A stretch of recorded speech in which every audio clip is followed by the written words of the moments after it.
हो राजू भाऊ, चला की लवकर. का रे, काय झालं? मुख्यमंत्री लाडकी बहीण योजनेचे माझ्या बायकोला 3 महिन्याचे 4,500 रुपये आलते. ते पैसे घेतले आणि माझी बायको घर सोडून निघून गेली. चल चल बस लवकर.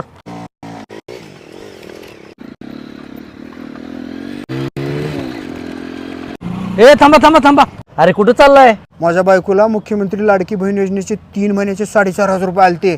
ते घेतले आणि घर सोडून निघून गेले. तेच हुडकायला बायकोला. अरे आत्ताच तुझ्या बायकोला बाजूच्या गल्लीत बघितलं. होय का? अगं तुला किती हुडकायचं आणि इथं का करलेस? अहो, मुख्यमंत्री लाडकी बहीण योजनेचे 3 महिन्याचे 4,500 रुपये आलेले. माहित आहे की मग आम्हाला. नवरात्रीसाठी 9 दिवसाच्या 9 कलरच्या 9 साड्या घेणार होते. मग अहो, या आजीची परिस्थिती खूपच बिकट आहे आणि आजीच्या मागं पुढं सुद्धा कोणच नाही. म्हणून मी माझ्या साड्या घ्यायचं कॅन्सल केले आणि आजीला एक छोटीशी मदत केली.